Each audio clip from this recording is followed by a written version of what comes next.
This is the 10-Minute Teacher Podcast with your host, Vicki Davis. Today's sponsor is Advancement Courses.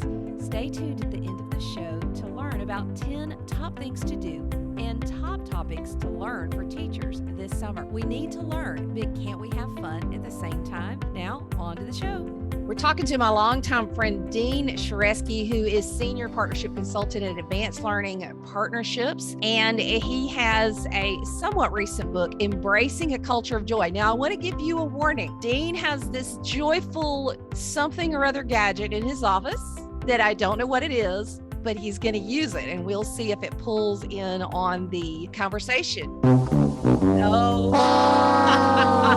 Maybe not. We'll see. It depends on what you do to me. And my son, John, who edits all this, is going to go, Mom, seriously? Yeah, John, you get to edit this one, son. I'm paying you and I'm your mom. There we go. Now tell us what your HandyDandy machine is and show us the machine. Oh, okay. It's a little, sure, I'll show you the machine.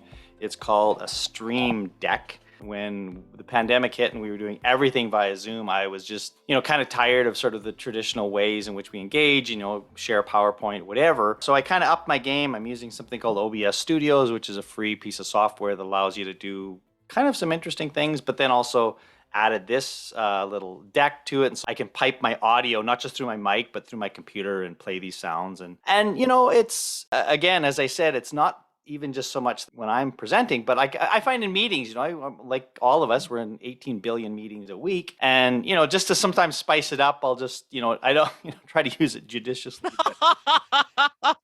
You can lose your job that way. Like when somebody says something really, really poignant, I might just play The King of the World line from Titanic, which we can't include for copyright reasons. Just things like that. Anyway, it's silliness, but fun and important, maybe. Well, yeah, because so talk about embracing a culture of joy, because, you and I are both in all the social spaces. We know what folks are saying right now. And I know that I have lived and breathed burnout for quite some time. But how do we do that? Well, interesting when the book now is, 5 years old or whatever. And goes back so much farther than that in terms of how I kind of even came to this concept. And my book kind of documents a bit of that history. But when I first was sharing it, it really was a reaction to what is still continuing, but I felt like it was more of an emerging teachers feeling heavy with, whether it was standardized testing and just the difficulties of the profession itself and just sort of helping to re-engage educators with like why they got into the profession in the first place. And while I still think that can be part of it, I think there's, it's this idea that there's sort of this ambient irritability that exists in the world today. Like you go to the supermarket and, you just are afraid somebody's going to step in the wrong spot and people like strangers are just getting mad at you for no reason. And we are getting mad at things for no reasons. I heard a really interesting commentary on the recent debacle at the Oscars. It's the kind of thing that people just want to be able to pick a side and be angry at something that they understand, right? And so when there's something small that we can be irritable about and it gets it's a way to release and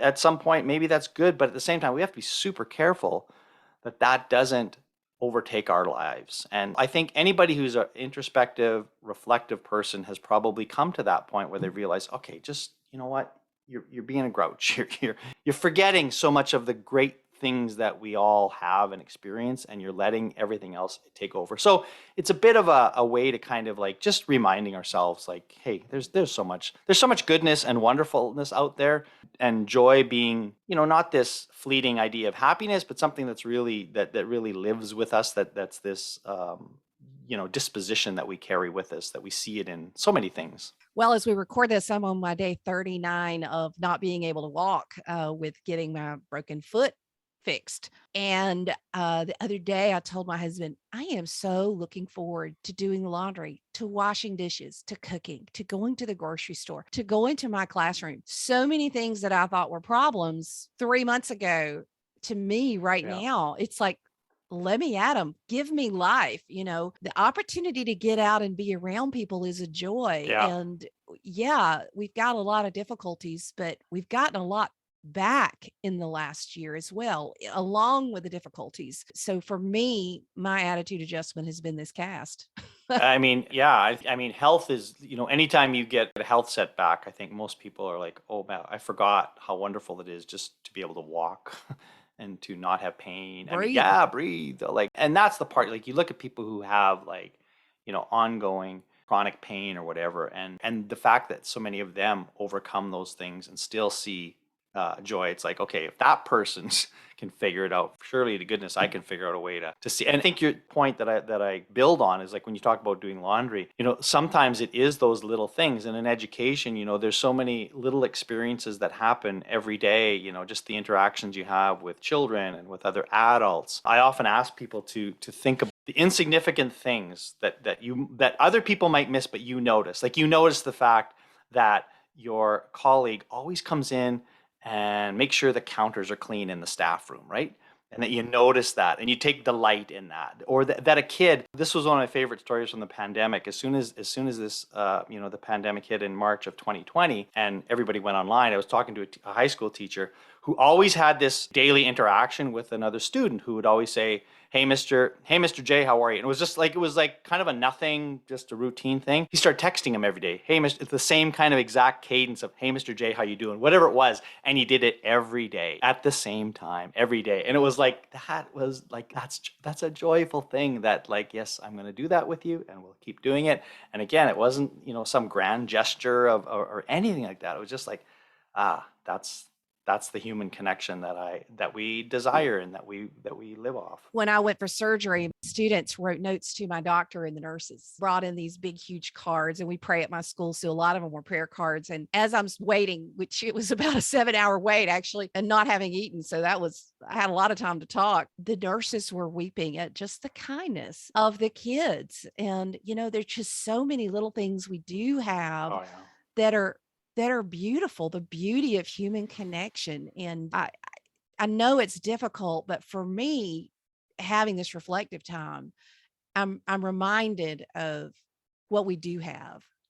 Yes, we have stress, but we have, I missed out on junior, senior. I missed out on all those promposals, all the craziness. I missed out on something called Sherwood Cup, which is kind of like a field day. Yeah, I know that those can annoy us, but we have a lot of fun when we do those things too, And the other thing too, Vicki, that I try to embrace is, sort of the dissonance that happens too. Like we don't want to, but we have to be able to embrace two things at once, right? That you can like it's hard to believe that you can actually be joyful and sad at the same time. Like that's possible. Like that's a weird thing and it's not natural. We all are such sort of pleasure seekers, right? Like we just always want good things. Like when kids will say, oh, I wish it was Christmas every day. And when you think about it, it's like, no, you don't. You actually don't want it to be Christmas every day. It's great, but you need all those other times. And, during this time too, you're accepting the fact that, again, not everybody's experiencing life the same way. I'm fully acknowledge the privilege that I have in my life. Like it is everywhere I look. And I'm totally grateful for it. And recognize that not everybody has the same things I have. And many of those things aren't anything that I've done to deserve. I just have them and I'm grateful for them. But at the same time, I can also be aware that that's true and also connected. If anybody follows me on Twitter, like I'm there for like, I really do try to inject a little bit of joy by sharing silliness and like just life. And sometimes that connects with people and I've made wonderful friendships because of that. Howard Rheingold talks about idle chatter being the social glue that creates reciprocity and community, right? And so idle chatter, I'm a big fan of idle chatter. Anyways, I don't even remember what I said. It was something about, I think it was about waiting in front of Michael's while my wife's there. And it's just the ongoing trope of, me, the dopey husband and the wife who's dragging me shopping. And I get it. Like but it's fun, right? And somebody tweeted back and said something about, well, that's real first world problems. And then they had hashtag stand with Ukraine.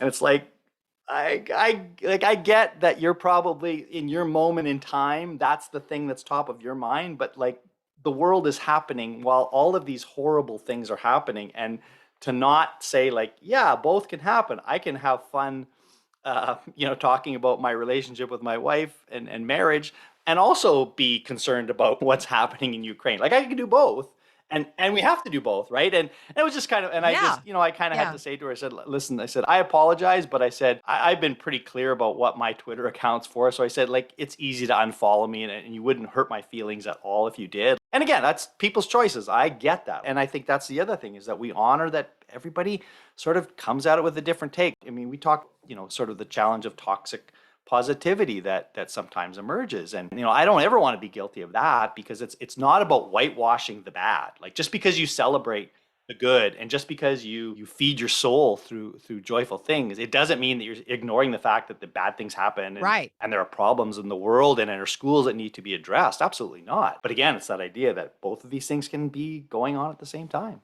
Well, that ambient irritability, which in some ways, I'm not going to say that someone who stands with Ukraine is being irritable. However, that's one of the issues that Twitter's got to deal with right now. It is somewhat hard to share on Twitter right now because of just the angst or the anger or the whatever it is. I mean, I'm still there. I'm still sharing. And I saw somebody tweet the other day, thank you to all the educators out there who are still encouraging people and sharing positive things on Twitter. We need more of you. And we do. We need to just inundate and share those good things. I think Twitter's more efficient than Instagram and TikTok, although I'm looking at those accounts because I want to connect with educators. So as we finish up, Dean, as folks are listening to this and thinking, okay, we're nearing the end of the school year, what can I do to bring some joy to my campus? What would you tell them? What would be your pep talk for them? I think as educators and as leaders, providing space and time for people to pause and reflect and sort of, if you can, slow it down a bit, right? Even in, doing virtual sessions, I've been fortunate to do a couple face-to-face events lately, but being more cognizant of not just pushing through the agenda to get through, but to really take time to have people think about, the pausing to think about the good things, but also, as I'm talking to teachers, to reflect on people's learning. And I know that, there's people that think, well, kids haven't learned, and learning loss and all that other kind of business. But I think we're always learning. Everybody's learning all the time. Like, that never actually stops. Whether you're learning the things that somebody else wants you to learn or whatever, to challenge one another to celebrate the fact that, okay, so what's been going on in the last, whatever it is, month, year and a half, or however, whatever time frame you choose, because we're really poor as a species for doing that reflective stuff. Like, you and I have been blogging a long time, and I think we both got into that with the promise, and it still is a promise. I'm certainly not as diligent at it as it was, but this was a great practice of reflection, and we know how important that is in learning. And it's just one that, like, we can't do enough of it. Like, we just cannot do enough reflection. And there's so many multiple ways of doing it, and again, we know that kids need multiple opportunities to, whether it's to write, whether it's to create a video, whether it's to sketch something out, or whatever way form you like and you want to explore. But once you've done that and you've actually kind of crystallized your thoughts and said, okay, yeah,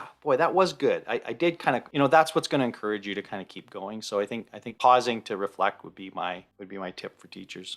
Which is fantastic. I always have focus groups as well as anonymous surveys and Google Forms to get feedback. And I'm not just, hey, what did I do right? But I always ask, what was the absolute worst thing that we learned this year that you just hated?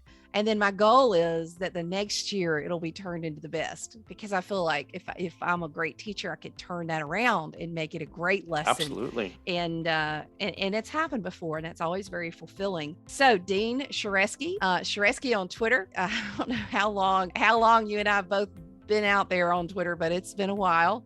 Although we're experimenting in new spaces and new places. But you know what? We never have to grow old, do we? We can't choose when we die, but we can choose if we're going to be old or not. And I know for me, and it sounds like for you, we're both going to be young and keep on living and learning and doing this stuff. And it's a lot of fun. Got one more in. Thank you. You got one in. Thank you, Dean. Last summer, I took my professional development with advancement courses, and I am so glad that I did. On my blog, I recently shared 10 top things to do and top topics to learn for teachers for professional development this summer, and all of them come from the advancement courses catalog. So go to coolcatteacher.com/top 10. That's coolcatteacher.com/TOP10 to learn about some courses you might want to take and some things that you need to do this summer. Your current needs should impact your professional development. Advancement Courses makes it so easy to complete your PD with courses that are online and self-paced, so you can take them anywhere, anytime, with up to 6 months to complete. And right now, you can use the code COOL15 to get 15% off your course today. So go to coolcatteacher.com/top 10 and begin deciding what you want to learn this summer. You've been listening to the 10-Minute Teacher Podcast. If you like this program, you can find more at coolcatteacher.com. If you wish to see more content by Vicki Davis, you can find her on Facebook and Twitter under Cool Cat Teacher. Thank you for listening.